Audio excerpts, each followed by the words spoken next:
جناب پیغمبر صلی الله علیه و سلم فرمودند من احیا سنتی، کسی یک سنتی من زنده میکنه زمانی که دنیا فساد ای، دنیا گناه ای، دنیا افلاس ای، اما او جوانمرد خیز یک سنتی من زنده میکنه در حالت وزبینی امت اسلام که سنت های من خار شدگی ای، یک سنتی من ای روی اخلاص زنده میکنه، همین عمل قد از دنیا گذره اجر 100 شهید میگیره. امروز کسی 20 رکعت نماز تراویح تشکیل میکنه و سنت رسول اکرم زنده کرده.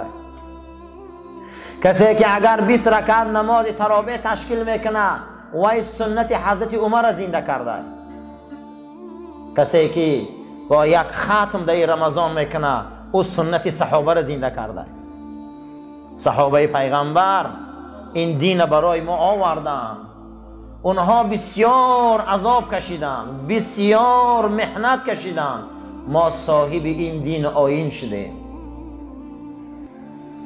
رسول اکرم صلی الله علیه و سلم فرمودند اگر شما به اندازه کههای دنیا صدقه و احسان کنید یا به اندازه تپه های دنیا از طلا و نقره خیر احسان کنه، یک صحابه من یک دانه خرما خیر احسان کنه برابر یک دانه خرمای صحابه من ثواب کاری شما نمیشه.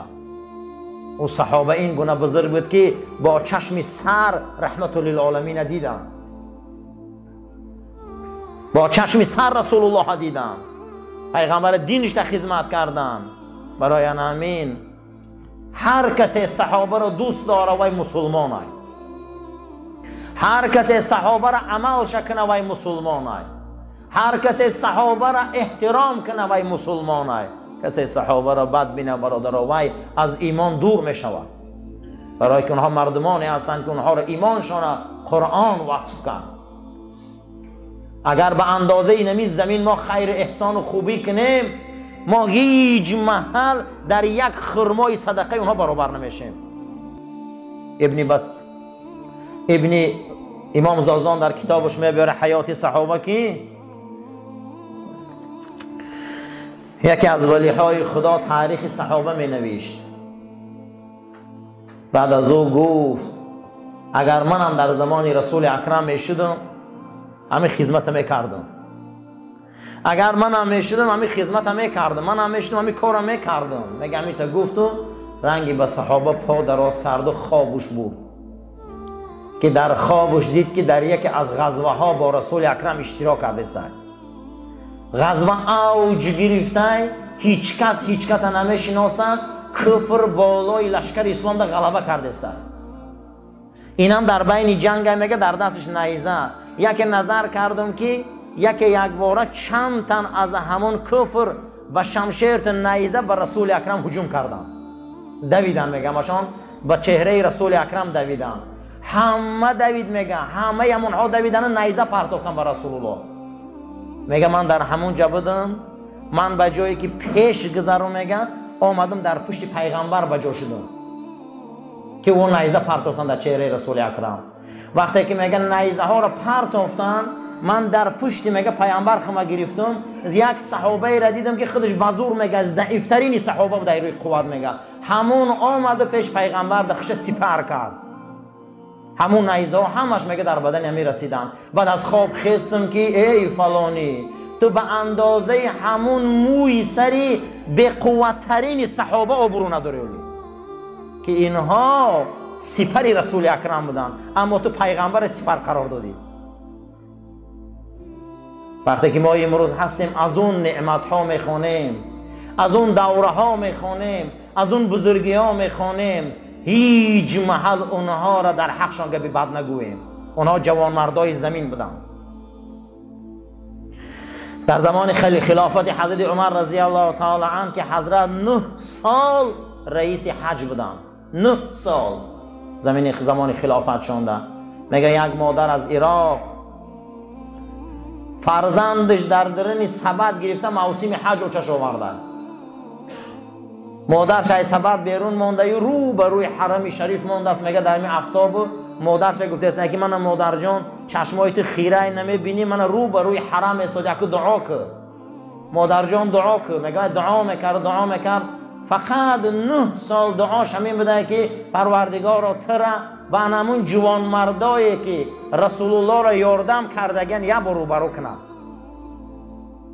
میگه می دعا را کردن میگرفتی همین حالت میگه مادر رو دست شده روش مالی در بیرالوالدینش امام زازان میبیاره، میگه مالی گو بچم اطراف نگاه کن، من بوی جوان مردا را حس میکنم، همون جوان مردا در این نزدیکی ها هم.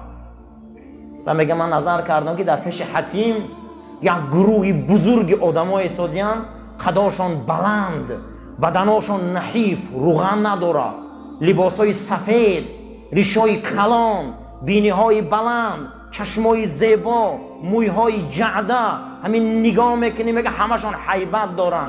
تو ما در همین گونه آدما را دیدم در همه جای ایستادن. گفت تیز بینشان درا که صحابه رسولن. میگه اومدم پیشون که یکی از همونها در گیر جمع شده بودن، امیرالمومنین فاروق اعظم بوده. و میگه پرسید که چیکار کردی اینجا اومدی جوان؟ گفت مادرم دعا میکرد بوی مردای خدا رو حس میکنه مادر من. گفت کجا دای او چند؟ گفت این در همون جا 9 سال همین دعا را میکنه که تر خداوند مشرف همون جوان مردا کنه. بیا با میگه همه صحابه آمد این کمپیر زیارت کردند. بعد از او کمپیر میگه که من 9 سال همین دعا رو در حق بچه ها میکنم که همین بچه من یک تا بچه دارم، یک بار همین جوان مردایی را بینه که رسول یاردم کردگیم. میگه همیخه نظر کرد و بعد میگه همشان میگه همیخه زیارت کردن و گفتن که مادر همون جوان مردا همینن و همیان، همون بنده ضعیف خدا که امروز امیر مومنای عمر منو. و میگه صدا بلند میکرد که فرزندم یا بنی بچه‌کم بخب دستاشون موچک، کیفتاشون موچک، چشماشون موچک، پاهاشون موچک، پاهای اینها در این ره خنثار شد، دستای اینا در این ره بفره شد. این دیدارا رسول الله را دیدگی ما دیدن نتونستیم بکن. میگه همون بچه‌ش میگو بعد از اون میگه امیرالمومنین دعاش گرفتن. صحابه این شخصیت بود، صحابه این شخصیت بود که در اطراف رسول اکرم ایستادن. حتی حضرت عمرو بن عاص در وقتی مرگ میکنن بالای سرش میبیاین میگن که یا ابو عبدالله، یا ابا عبدالله، ای پدری عبدالله، از رسول الله یگان چی من گوخی لحظه های آخری حیاته.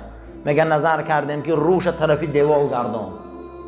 گفتیم عمرو پسری عاص از رسول الله یگان چی من گو. بعد از اون میگه روش گرداند و چشماش کشاد، گو یگان تاریخ نقل که گو من هیچ تاریخ نمیدانم در این دنیا، یک تاریخ میدانم که همون روز آمدم در پیشش بزانو زدم گفتم اشهد ان لا اله الا الله و ان محمد رسول الله. این میگه تاریخ میدانم. امید من به همین کلمه. دولت اسلام مصر آوردم، دولت اسلام تونس بردم، دولت اسلام در افریقا پهن کردم. هیچ تاریخ ندارم مگر کلمه شهادت دارم و خلاص. و گیریم از بحر اوه که پروردگارا اکنون من پیشی تو رفتستم، امید دارم به نمی کلمه که همون روز رسول تا دیده بودم. و گفتن که یگان قصه گم زن. گفت بیرون برای و آفتاب تماشا کنه که آفتاب با چشم سرش دیده میتونه. گفتن هیچ کس. گفت خداوند رسولش در قرآن گفت سراجا منیرا، این حبیب من محمد آفتابه. آفتاب هیچ که تعریف کنه نمیتونه. گفت این رسول الله را هیچ که نمیتونه تعریف کرده. گفت ما لالیم، ما را اگر امت گیره یک نعمت های. ما ای بدنی گناهگار، زبانا گناهگار، دستا گناهگار، پاها گناهگار، هیچ خدمت هم نکردیم، اما امید داریم که ما در رسول مونیم. حضرت مقداد ابن اسود روایت میکنه حدیثی که از ابو هریره پرسیدم. ابو هریره یگان حدیث از رسول اکرم گمزن برای ما تا اینکه راحت کنیم. حضرت میگه در جواب گفتن که روز ما اصحاب صوفه بدیم. اصحاب صوفه در مدینه منوره مردمانی بودند که در صوفه پیغمبر میشیشتن. خدامان هم عادتا صوفه داره یا صرفه میگیم خدمت. میگه ما مردمانی بودیم که از اطراف صحابه ها آمده بودیم، در صوفه پیغمبر میشیشتیم. سحریا برای ما چی شیر باشه و چی خوراک و چی خرما مردم می آوردن که تا ما خریم راحت کنیم. و بعد از عقیب ذکر بدیم و دعا بدیم و درود بدیم و از عقیب آموختن علم در حضور رسول اکرم بدیم. روز رسول اکرم صلی الله علیه و سلم مادر آمدن پیشمان. حضرت مثل ماهتاب زیبا بودن همون روز، همین که خشرو بودن. میگه پیش ما آمدن میگم ما خستیم بسیار. ما میگه لباسامون در بدنمون لباسای پشمین و پوستین بود. بسیاری حالات ها صوفی ها گفتن همه جا میگیرن. حالی بسیار آدم ها رو تحقیر کرده صوفی میگن. کسی که اگر صوفی را تحقیر کنه ابو هریره را تحقیر کرده.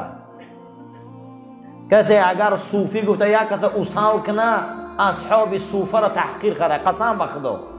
اینا علما میگن صوفی ها اینا اصحاب صوفه رسول اکرم بودن که اونا از یمن آمده بودن، از بحرین آمده بودن، از حبشستان آمده بودن، خانه و در نداشتن، در صوفه رسول اکرم میشیشتن. چی غذایی که می آوردن میخوردن، وظیفه‌شان فقط ذکر بود، وظیفه‌شان فقط یاد خدا بود. ابو هریره میگه من یک تسبیح داشتم، تسبیح من 1000 دانه داشت. اگر همون را تا بگه 10,000 نمی کردیم ما همون روز برای ما آرامی نبود. تسبیح هاشان یک کلمه توحید 10,000 بار می گفتیم. انا ما را اصحاب صوفه می گفتن. بسیاری علما صوفی گفته به همه ها مربوط میتیم. میشیشتیم ذکر میکردیم. ناگهان حضرت آمد میگه ما لباس های پشمین پوشیدگی بدیم دراز حتی بسیاری های ما ازارامون دریدگی بود. هیچی هم نبود میگه او زمان. حضرت آمد گفت میخوای که شما را گپ زنم که یک چیز دلالت کنم و یک چیز نصیحتان کنم؟ میخوای نصیحتان کنم؟ گفتیم بله ای فرستاده خدا. البته. گفت که بازاری بدها کدام بود میره؟ دو تشتری ماده خوش رو خره و بیاره در خانتان فربه کنه، هر دش حمل گیرنه و برای شما یه شتر بچه پیدا کنن در 1 سال که شما صاحب 4 شتر شوه که آن روز آبرو عزت مردم به شترداری بود. کدام دوست میداری؟ گفت که شترهای همون ساله تولد میکردگی را بگیره بیاره و در خانتان باید شتر بچه کنه، فربه باشن. آیا دوست میداری همونه؟ هم از شیرش استفاده میبری، هم از پاروش، هم از گوشتش میخوای میفروشه. همین میفوره، هم خیلی برای شما باشه نعمت. بگو البته میفورم اون، البته. گو میفورتانه که از همین 4 شتر از همین نعمت ها یک کاری دلالتان کنم که از این بالا باشه، از این هم راحت باشه، از این هم خرسندی باشه، از این هم فضیلت داشته باشه. گفتم بله فرستاده خدا. گو ماه شریف رمضان در آمد، هر باره که مسجد می درایه 2 آیت یا مسلمان نشان ته یا 2 آیت قرائت کنه، برابر دی انمو شترهای عرب. گو قیمتش بلند نزد خدا. هر کسی مسجد می درایه یک آدم قرآن نمیدانستگی را یک آیت نشان ته، یا خودتان 2 آیت خانه. زیرا رسول اکرم صلی الله علیه و سلم اصحاب صوفه را گفتند که از همون شترها فضیلت انمی کار بلنده. هر کسی مسجد می بیا یک برادری نمیدانستگیش قرآن 2 آیت هم باشه قرآن آموزه، یا اگر همین خیلی آدم نباشه خودش آموزه، خودش این همین 2 آیت خانه از 4 تا شتر ثوابش بلند بوده. بعد از حضرت گفتن میخواهی که شترها را زیاد کنی؟ گفتم بله حضرت. گو آیت ها را هم زیاد کنی. خشا به حال آدمایی که این شبا یه ورق قرآن میخوانن. خشا به حال انسان هایی که امروز این حدیث های گوهربار پیغمبر قدرش میرن. این شترها اثر هممون میمونه، این مال دنیا اثر هممون میمونه، اما این قرآن بله حد میره. اما این قرآن دستگیر روز قیامت مونه. کسی در ماه رمضان 2 آیت میخونده یا 2 آیت یک برادری نمیدانسته که تعلیم میداده برابر 4 شتر ثواب میگرفته.